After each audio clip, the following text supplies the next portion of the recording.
SolidWorks के इस video में हम लोग देखने वाले हैं फीचर्स में टैब में से स्विफ्ट बॉस बेसिस कमांड को। तो यहाँ पे अगर आपको स्विफ्ट बॉस बेसिस कमांड को इस्तेमाल करना है और इसका इस्तेमाल क्या होता है ये देखना है तो आप पूरी तरह से इस वीडियो के देखिए। तो यहाँ पे मुझको कुछ स्केच करता हूँ, जैसे कि समझे कि मैंने यहाँ पे कुछ इस तरह से स्केच किया,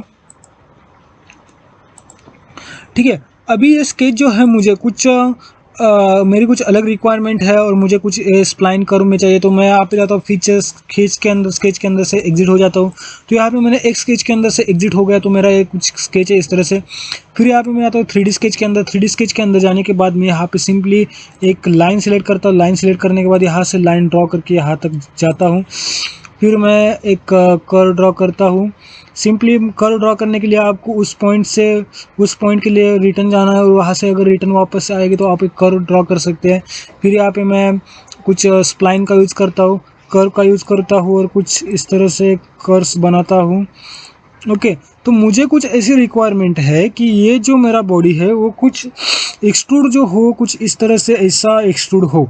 मतलब हम लोग एक्सट्रूड जब करते तो सिंपली एक सिंपल एक ही डायरेक्शन में एक्सट्रूड करते हैं, लेकिन मुझे कुछ कर्व करके कुछ इस तरह से एक्सट्रूड करना है। तो मैं क्या करता हूँ कि सिंपली जाके फीचर्स टैब के अंदर जाता हूँ। लेकिन अब आपको स्विफ्ट बॉस बेसिस का यूज़ करना है तो आप सिंपली एक बात समझ लीजिए कि आप दोनों भी स्केच के अंदर से एग्जिट होने के बाद आपको यहाँ पे स्विफ्ट बॉस बेसिस पे क्लिक करना है। तो आपको यहाँ पे दो चीज़ें पूछी जाएगी। एक तो आपका उसको जो आपको स्वेप्ट करना है, जो सिंबल दिख रहा है यहाँ पे, तो मैंने यहाँ पे स्केच को सिलेक्ट कर लिया। फिर आपको प्रोफाइल यानी कि पाथ सिलेक्ट करना है, जिस पाथ पे आपको स्केच करना है। तो मैंने यहाँ पे इस पाथ को सिलेक्ट कर लिया।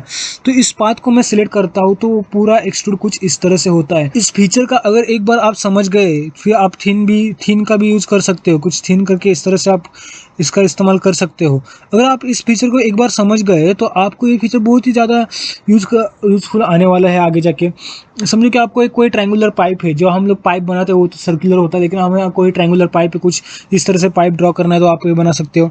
तो मैं यहाँ पे और एक चीज़ आपको दिखा देता हूँ। तो ये स्विफ्ट बॉस बेसिस का कुछ आप इस तरह से इस्तेमाल कर सकते हो। तो ये बन गया आपका स्विफ्ट बॉस बेसिस। मैं आपको क्रॉस सेक्शनल व्यू से दिखा भी देता हूँ कि ये कुछ इस तरह से बन गया है।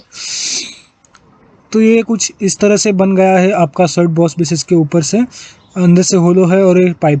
लेकिन समझो कि आपको कोई पाइप ड्रॉ करनी है, तो पाइप ड्रॉ करने के लिए आपको क्या करना पड़ेगा। तो आप सिंपली क्या करोगे कि हमारा जो स्केच था उस स्केच के अंदर 2D स्केच था, 2D स्केच के अंदर हमने जो ये जो बनाया हुआ था इसको हम लोग क्या करेंगे कि डिलीट करेंगे। मैं इसको डिलीट करता हूँ। डिलीट करने के लिए मैं इसको सिलेक्ट करता हूँ। सिलेक्ट करने के बाद डिलीट पे क्लिक करके डिलीट करता हूँ। और मुझे पाइप बनानी है तो मैं यहाँ पे एक सर्कल जाके ड्रॉ करता हूँ। सर्कल ड्रॉ करने के बाद मैं एग्जिट करता हूँ। एग्जिट करने के बाद मैं यहाँ पे सेक्शनल व्यू भी अंडू करता हूँ, तो कुछ इस तरह से पाइप बन जाएगी। तो आपको कोई कस्टम पाइप बनानी है या कुछ करना है तो आप स्विफ्ट बॉस बेसिस का इस्तेमाल कर सकते हैं।